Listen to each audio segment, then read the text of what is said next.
নিখোঁজের পর আজকে সকাল থেকে গুঞ্জন হচ্ছিল যে তাকে পাওয়া গেছে, পাওয়া যাচ্ছে এমন। পরে জানলাম যে তার দুটি হাত বিচ্ছিন্ন, হাত উদ্ধার করা হয়েছে। ভাই, এই বিষয়টা সম্পর্কে আপনি যদি একটু বলেন, কি ঘটেছিল পুরো ঘটনা? আসলে যে আমরা 2 দিন আগে আমি থানায় গেছিলাম, এক কাছে দেখলাম যে যে মারা গেছে নজরুল ভাই, আমার বাবা হানিফ ভাই ওখানে ছিল, সম্পর্কে আমার দাদা হয়, গ্রামের সম্পর্কে। তো দাদাকে বললাম, দাদা কি অবস্থা, নজরুল টাকা পাওয়া যাচ্ছে না, আসলে ব্যাপারটা কি? নাকি আমি তো এসে জিডি করছি, পরিস্থিতি এখনো কোনো খোঁজ খবর পাইনি।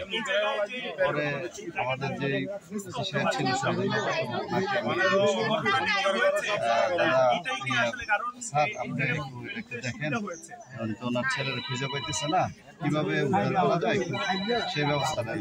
পরে তদন্ত অফিসারে যে মিনাজ ভাই ছিল, তারপর আরেক তদন্ত অফিসার ছিল, উনি এটা মোটামুটি যথেষ্ট থানা সাপোর্ট দিয়েছে। তাদের দেখার পরে আমি আবার ঢাকার দিকে যাবো, আমি চলে গেছিলাম।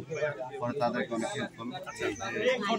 আজকে আমরা সকালে যে ভিডিও পেলাম, দেখলাম যে এখানে তার হাত পাওয়া গেল, 2টা হাত ডুবুরিরা এসে নাকি ডুবাইয়া এটা পাওয়া গেল।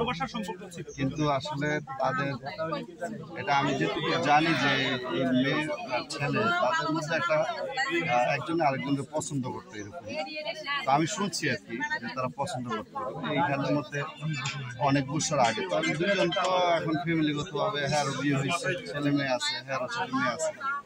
এখন এই ধরনের ঘটনা কি জন্য করছে আসলে আমরা সঠিক কোনো কিছু এখন বুঝতেছি না।